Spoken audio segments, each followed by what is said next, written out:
So I hope after the first video in this section, you were thinking, well, then why would people choose not to vaccinate if they've saved, millions, hundreds of millions, billions of lives? Well, sometimes people have religious objections, and those can be something like God will protect us, so vaccines are against his will. There are some religions and some maybe offshoots of religions that don't believe in medical treatment at all, because whatever happens is God's will. The idea that disease is a punishment for sin, and so people have to suffer the consequences. And this is not necessarily, you're like, well, what did a baby do to sin? But remember, for many religions, all humans are born with sin. And so humans, just by the nature of being sinners, should suffer. Other people, maybe they don't subscribe to these reasons, but they think that vaccines against stuff like human papillomavirus and other sexually transmitted infections encourages risky sexual behavior. So religions that have strong taboos against premarital sex usually tend to have people who are resistant to some of these types of vaccines, when actually the HPV vaccine really helps protect against cancer. 99.3% of all cervical cancers, 99.3% of all cervical cancers, one more time, 99.3% of all cervical cancers are in patients who have had HPV. So if those people had had access to the vaccine, had been able to be vaccinated, how much of a decrease in cervical cancer would we have seen? So those are really important things to think about. Vaccines might be derived from unclean animals. In some religions, there are taboos against certain animals. And if animal tissue or animal products are used in making the vaccine, that could make that vaccine not able to be used by them. Some people believe that aborted fetal tissue might have been used in vaccine development. It's not an accurate way of portraying what happens. There are some labs in the US that have what are called embryonic stem cell lines that may have been derived from fetal tissue, not necessarily an abortion. Could have been a miscarriage, could have been, a number of different things. But it kind of gets conflated into this issue of, well, I'm against abortion, and if they used an abortion to make a vaccine, then I can't take the vaccine. And again, it's a really, really significant oversimplification of that, but a lot of vaccines don't even use embryonic stem cells for development, so that wouldn't even be appropriate. And then in Afghanistan, when the Taliban was really significant in power, they would tell their followers that vaccines were a Western plot to decrease Muslim fertility. So they were saying that, other countries that, weren't Muslim majority were trying to keep the Muslims down. So we were like anti-Muslim is what they were saying. People also mistrust the government. I mean, I think we all should have a healthy skepticism of the government, but things like the government has no right to force medical treatment. Can the government tell you what to do with your body?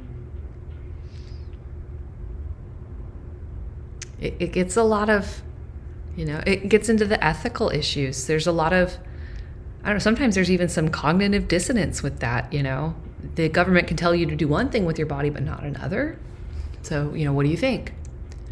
Some people think that the government is using vaccine programs to sterilize low-income populations or minority populations. Some people think that vaccines are only recommended because Big Pharma gives tons of money to sell their vaccines, but actually vaccines don't make that much money for drug companies. And the new one, this is new with COVID, that the government, I guess in conjunction with Bill Gates, is trying to track us with microchips. guess what? If you carry a cell phone or use a credit card, the government is already tracking you. They do not need a vaccine to do that. And then there's, of course, safety concerns. There is a potential for complications when people are given vaccines. But most of us, I imagine, have spent some time living in the US, and we may or may not have watched television at any given point and seen commercials for drugs. Literally everything that you take is trying to kill you. Tylenol, gonna kill you. This one, gonna kill you. This one, gonna cause anal leakage. Like, all of the drugs do something. So yes, there are people who legitimately do experience a serious complication after getting a vaccine. And there is a website that the CDC hosts where they list all of those, I think they call it vaccine adverse reactions. So they list all of that. You can find it, it's publicly available. Some people are upset because there is a component of some old vaccines that we don't actually use anymore called thimerosal that contains mercury. And they say, well, if you put mercury in your body, you're going to die. Well, we already know they used to put mercury in the body, right? We've seen that. But the vaccine that tended to get a lot of the, I can't give this vaccine because it has mercury, is MMR. The MMR never contained that compound. So the MMR vaccine never had mercury. Other vaccines like Haemophilus influenza type B, Tdap, which is tetanus, diphtheria, and pertussis, and influenza, at first in the early formulations did contain that compound. They do not anymore. Some people are worried about what they call vaccine overload, the idea that by adhering to the CDC's recommended schedule will overload the immune system and lead to damage. You might have heard people say, we give so many vaccines now. We used to never give that many vaccines. But actually, because of continued development and continued improvement of vaccines, you're actually exposed to fewer antigens. So it's actually less taxing on the immune system now than it used to be. And then, of course, there are the concerns that new technologies surrounding vaccines are untested. We've never had a commercially approved mRNA vaccine before until COVID. But I think, again, what a lot of people don't realize is that these technologies have undergone a lot of testing prior to going on the market. Even if it seems like it was very quick, the technology itself has been studied for a very long time. And here's the big one, and I can actually I can understand the other ones. I can understand people who have religious objections. That's totally fine. Like, a person's religion is their personal journey and their faith is their faith, and I'm totally okay with that. I understand people who don't trust the government. The government doesn't always give people a reason to be, they're not always trustworthy. I totally get it. I understand people who are concerned about safety. Yes, sometimes there are legitimate safety concerns. But this is the one that does not exist. Vaccines do not cause autism.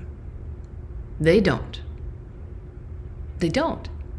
It is not a fact that vaccines cause autism. That is a lie. It's a lie. And it's a lie that was perpetuated in a paper by a doctor in England. And that paper has since been retracted because it was a big old lie. So what was the lie?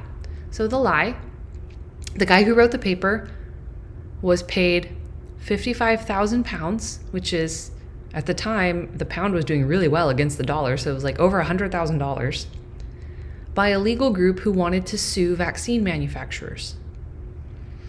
So he published a paper that said 12 boys who had the MMR vaccine all got autism. Okay, well, first of all, you never do a human study with only 12, because you could probably find 12 people who will do anything. Second, you never trust somebody who was paid by the opposition. He also applied for a patent on his own MMR vaccine. So not only had he developed a vaccine for MMR, he was getting paid $100,000 from a group who wanted to sue the previous manufacturer. We call this conflict of interest. He actually lost his medical license because it turned out he manipulated the data. He had a significant conflict of interest, and he had engaged in unapproved human studies. So vaccines do not cause autism. But I bet anything that you have heard that they do. So why does this myth still exist?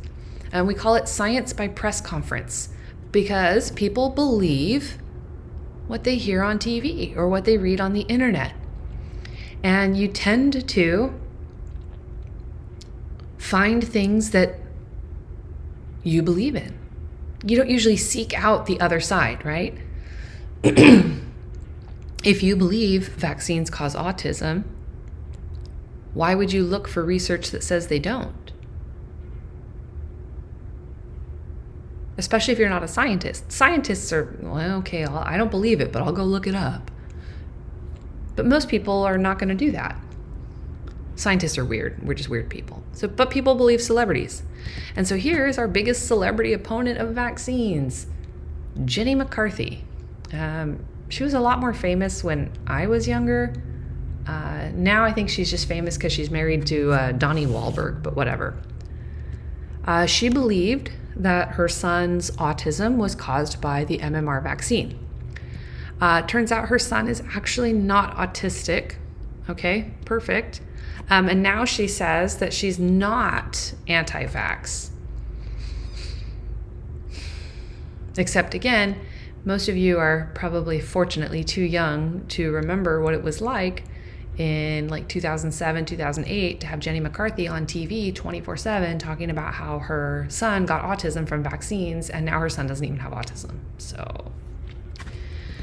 So in the vaccine autism debate, what can parents believe? And so this was even, she's an author, model, and autism activist. So it's just Jenny McCarthy, right? That's who we worry about. No, it's all of these other people too. And some of them you may not have heard of, and that's great. I'm so happy for you. Jim Carrey, that was Jenny McCarthy's boyfriend for a significant period of time. Juliette Lewis, she's an actress. Bill Maher, I actually don't know what he does. I don't care. But he says you're an idiot if you get the flu vaccine.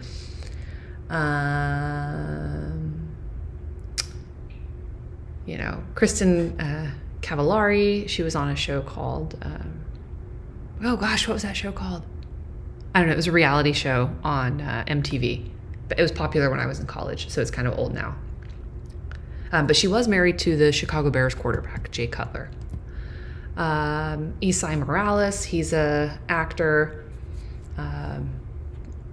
He's this, and this person is like, oh yeah. She retweeted and said, no. He tweeted that shaken baby syndrome is caused by vaccines. I mean, it says in the name, it's caused by shaking the baby.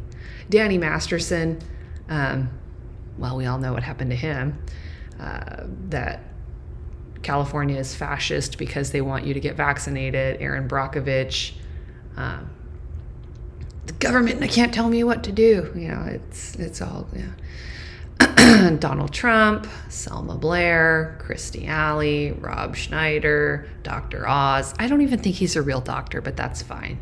So all of these celebrities, right?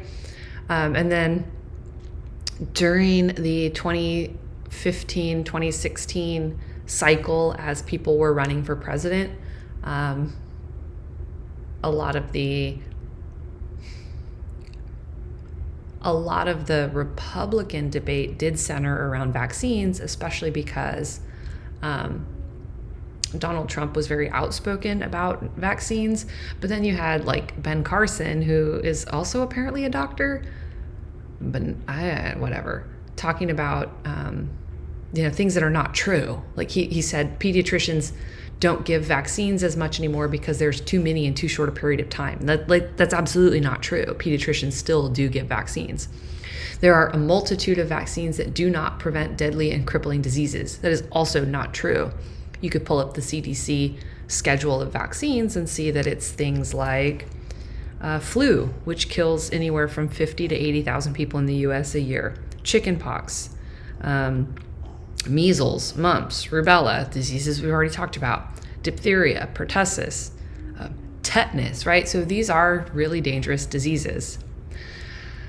And then, Donald Trump. Just the other day, 2.5 years old, a child, beautiful child, went to have the vaccine, came back a week later, got a fever, got sick, and is now autistic. Like, come on. That's not how it works.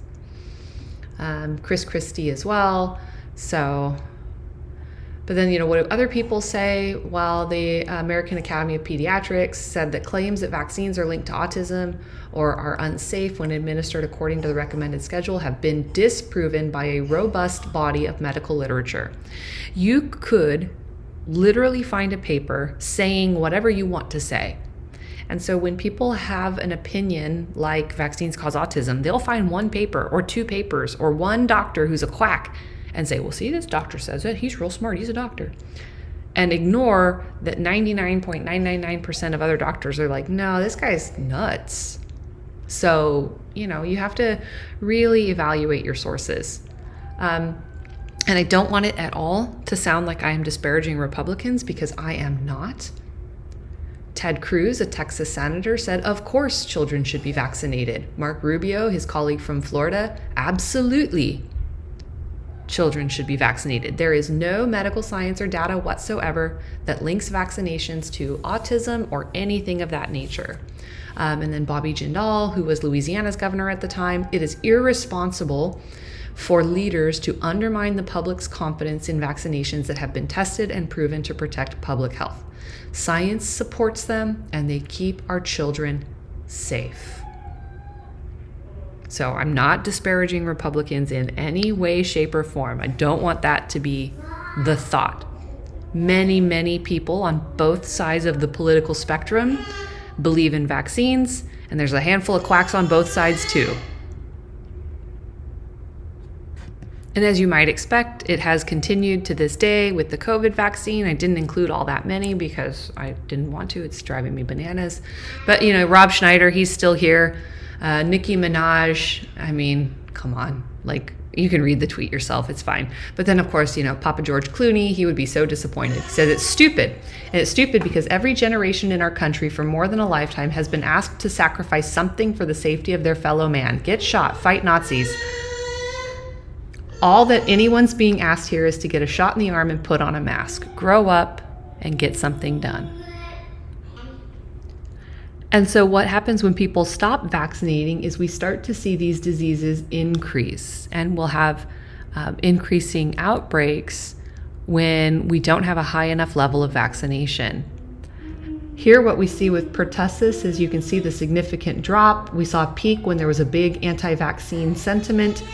And as people are starting to get more into vaccines again, you see it go down. And of course, this was a case out of Spain where a 6-year-old child died of diphtheria, the first case since 1987. The parents of the diphtheria boy feel terrible guilt because they didn't vaccinate him and he died. And I don't know about you, but I don't want to be the subject of one of those headlines. So I think vaccines are very important for public health. Yes, there are some people who are not able to be vaccinated for health reasons. And there are some people who have very strong religious convictions. But for the rest of us, I think we should all be vaccinated to protect ourselves, to protect our families, and to protect our communities.